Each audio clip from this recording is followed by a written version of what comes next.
ये गलियां ये चौबारा, यहाँ आना ना दोबारा, अब हम तो भये परदेसी, कि तेरा यहाँ कोई नहीं, कि तेरा यहाँ कोई नहीं। शीतल का संगीत चल रहा होता है, जिसे देखकर गौरी की आंखें छलछला जाती हैं। गौरी, तू रो रही है? हाँ, क्योंकि थोड़ी देर में तेरी डोली उठ जाएगी और तेरी ये गरीब सहेली अकेली रह जाएगी। पर हमारी दोस्ती कभी खत्म नहीं होगी गौरी, समझी? अब रोना बंद कर, वरना मैं भी रो दूंगी।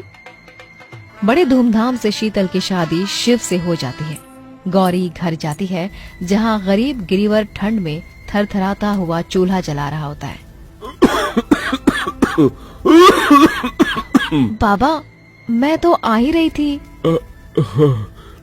मगर तू कब तक अपने बूढ़े बाप को रोटी बनाकर खिलाएगी बिटिया? एक दिन तुझे अपने घर जाना है। बाबा, मैं तुम्हें अकेले छोड़कर नहीं जाऊंगी। देख बेटी, मेरी जिंदगी का कोई ठीक ठीक भरोसा नहीं, इसलिए चाहता हूँ तू मेरे जीते जी ब्याह कर अपने ससुराल चली जा। गौरी अपने पिता के फैसले के आगे सर झुका देती है। गरीबी इतनी थी कि उसे शादी का एक जोड़ा भी नसीब नहीं हुआ। एक पुरानी सी साड़ी में ब्याह कर वो ससुराल चली आई, और कल की दो सहेलियों की किस्मत आज एकदम अलग हो गई। शीतल बड़े घर की बहू बनकर गई, जबकि गौरी एक गरीब घर में ब्याह गई। आओ गौरी, बहू, तुम्हारा स्वागत है। जानती हूँ ये घर तुम्हारे अरमानों जितना बड़ा नहीं है।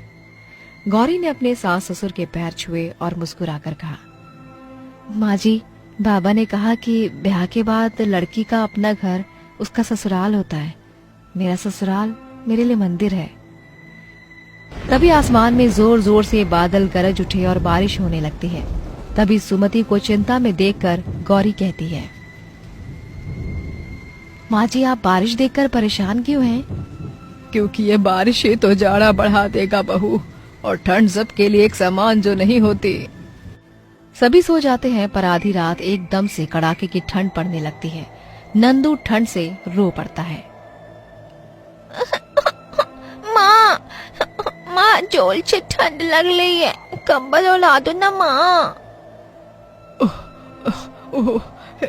हे राम, लगता है बाहर बर्फ गिर रही है, इसीलिए बर्फीली हवा बह रही है। बहू, अरे बड़ी बहू, बारी में से कंबल निकाल ले। जी माँ जी। माँ जी, कंबल तो चूहे ने कुतर दिया है। हे ईश्वर, एक यही तो कंबल था घर में जिससे ठंड में ओढ़कर गुजारा होता था। अरे यही उड़ा दे बहू। सभी वो फटा कंबल ओढ़कर बैठ जाते हैं। गौरी के हाथ पांव भी थर थर कांप रहे होते हैं, जिसे देख महेश शर्मिंदा होके कहता है, गौरी तो हमारे परिवार में नहीं है। उस बेचारी को भी सर्दी लग रही है, पर बता नहीं पा रही। गौरी अपने गरीब ससुराल वालों को डबडबाई आंखों से कांपते देख रही थी। वहीं दूसरी तरफ शीतल अपने अमीर ससुराल के नरम बिस्तर पर रजाई ओढ़कर पड़ी थी। जहां अमीरों की ठंड बिस्तर रजाई में सुकून से बीती, वहीं गरीबों ने रात ठंड से कांपते हुए ठिठुरते जाग कर काटी। गौरी, मैं काम पर जा रहा हूँ। ये लो जी, सूखे आलू के साथ रोटी रख दी है। अरे आपकी बुशर्ट कितनी पतली है, स्वेटर तो पहन लो, बाहर कितनी ठंड पड़ रही है। नहीं, ठीक है गौरी, इतनी ठंड नहीं है। तभी नंदू तबाक से बोल पड़ता है, अरे ताती, ताता के पास ना एक भी स्वेटर नहीं है, छाले फट गए।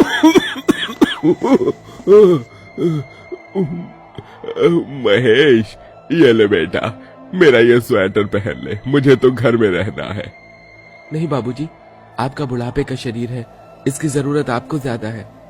महेश बिना स्वेटर के ही थरथराते हुए चला जाता है। जहां वो सड़क से गुजरते हुए उसे कुछ अमीर लोग बड़े बड़े मॉल में महंगी रजाई कपड़े खरीदते दिखते हैं, तो कुछ लोग रेस्टोरेंट में बैठे खाते पीते, वहीं कुछ गरीब भिखारी ठंड में सड़क पर ठिठुरते सुख दुख का ये नजारा देख महेश की आंखों में आंसू आ जाते हैं। जिनकी जेबें भरी होती है, ये ठंड उनके लिए सुहाना मौसम लेकर आती है। काश कि ये ठंड हम गरीबों के लिए भी एक समान होती। तो किसी गरीब की ठंड ऐसी न बीतती। वहीं शीतल अपने आलीशान क्वार्टर के हीटर की गर्म हवा में खिड़की में से बर्फ गिरता देखकर खुश होती है। I love winters. ये स्नोफॉल कितनी अच्छी लग रही है। ऐसा लग रहा है जैसे पूरी धरती ने सफेद चादर ओढ़ ली हो। इतने में प्रेरणा आती है। शीतल बहू, वहाँ खिड़की पर क्यों खड़ी हो? ठंड लग जाएगी। सासू माँ, मुझे सर्दी का मौसम बहुत पसंद है। मैं तो कहती हूँ काश कि पूरे साल ठंड रहती ना। ये ठंड कितनी खुशियाँ लेकर आता है। हाँ, मगर ये ठंड सभी के लिए एक समान नहीं होता शीतल बहू। हम तो आराम से यहाँ अपने बंगले में बैठे हैं, मगर उन गरीबों से जाकर पूछो जो सड़क पर इस वक्त भी ठंड में ठिठुर रहे होंगे। खैर, नाश्ते में क्या खाओगी? ठंड बढ़ गई है ना, तो मैंने अपने और शिव के लिए मूंग दाल और गाजर का हलवा बनवाया है। तुम्हें अपने लिए कुछ अलग से बनवाना है तो जाकर नौकर को कह दो। सासू माँ, मुझे तो ठंड में गर्मा गर्म पनीर और मशरूम बड़ा पसंद है। ऐसे ही दिन बीतते हैं, जिसके साथ तापमान तेजी से घटता है और दिन रात बर्फ पड़ती है। उसी बीच बहुत ही तेज बर्फीली हवा चलती है, जिससे झोपड़ी की खिड़की टूट कर गिर जाती है और छत भी उजड़ जाते हैं। ठंड से सबका बुरा हाल हो जाता है। सभी की आंखों में आंसू थे। ये जाड़ा तो जैसे शरीर का खून जमा रहा है। पता नहीं ये ऊपर वाला ठंड का कहर हम गरीबों के घर पर ही क्यों तोड़ता है। ओह, माँ, चाची भूत लगी है। चाचा कब आएंगे? लोटी कब बनेगी? बस आते होंगे तेरे चाचा नंदू। तभी आंखों में आंसू लिए महेश थर थराते हुए कांपते हुए घर में आता है। अजी क्या हुआ? ले आया प्राशन? देखिए खिड़की भी टूट गई और छत भी। ठंड की वजह से काम बहुत मंदा है गौरी। मौसम खुलने तक कोई काम धाम नहीं है। तो फिर खाएंगे क्या? पता नहीं गौरी, भगवान हम पर ही सारे सितम क्यों ढाता है। जो ईमान बेचते हैं उन्हें तो छप्पर फाड़ के देता है, और हम जैसे गरीब लोग जो मेहनत करके 2 वक्त की रोटी कमाते हैं वो भी हमसे छीन लेता है। क्यों? आखिर क्यों? ये ठंड सबके लिए एक समान नहीं। क्यों हम गरीबों के भाग्य में ही ये ठंड का कहर, ये काटना लिखा होता है? अरे कहते हैं कि मर्द की आंखों में आंसू तभी आते हैं जब वो अंदर से टूट जाता है। महेश को रोता देखकर सभी सिसक पड़े। ऐसे ही भूखे प्यासे उनका दिन बीत रहा था। वहीं दूसरी तरफ, शिव, जब से हमारी शादी हुई है तुम काम में लगे हो, वो भी इतना रोमांटिक मौसम छोड़कर। मेरी तरफ देखते भी नहीं। चलो ना, कॉफी पीने चलते हैं। अच्छा बाबा, ठीक है। बेटा, जा ही रहा है ना, तो फिर ये सारे कंबल भी गाड़ी में रख कर ले जा। तू जानता है ना, मैं हर साल गरीबों में कंबल दान करती हूँ। इस बार तू और बहू अपने हाथों से बांटना। इसके बाद शीतल अपने पति के साथ एयर कंडीशन गाड़ी में बैठकर रेस्टोरेंट आती है, जहाँ महंगी कॉफी पीते हैं। वहीं रोटी और कंबल के बिना हरिहर और सुमति का शरीर तपने लगता है और ठंड उन्हें बीमार कर बिस्तर पर पटक देती है। इस ठंड में कंबल के बिना तो मेरा गरीब परिवार जिंदा नहीं बच पाएगा। मुझे कुछ करना होगा। हाँ, इस ठंड में तो कोई तो नेक दिल इंसान सड़क पर गरीबों में कंबल दान कर ही रहा होगा। ये सोचकर गौरी अपनी फटी झीनी साड़ी में खुद को ढके सड़क पर आती है, जहाँ वो एक अमीर जोड़े को कंबल और कपड़े बांटता देखकर बैठ जाती है। ये तो शीतल है, मुझे खुद को छुपाना होगा। सुनो भैया, क्या थोड़ी देर के लिए आप अपना ये कंबल मुझे दे सकते हैं?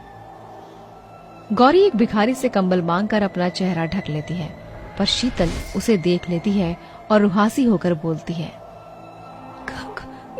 गौरी, तू इस हालत में? गौरी शीतल के गले लगकर फूट फूट कर रो पड़ती है और उसे सब कुछ बताती है। मेरा परिवार जिंदगी और मौत से लड़ रहा है शीतल। पिछले कई दिनों से हम गरीबी में ठंड के कहर को सह रहे हैं। अब नहीं हो पा रहा। शीतल अपने हाथों से गौरी के आंसू पोंछती है और उसे गाड़ी में बिठा लेती है, जहाँ झोपड़ी में आकर वो उसके बूढ़े सास ससुर, जेठानी, बच्चे और पति सभी को फटे पुराने कपड़ों में ठंड में ठिठुरता देखती है। इतनी ठंड में आप सभी यहाँ पर कैसे रह रहे हैं? आप लोगों के तन पर एक स्वेटर तक भी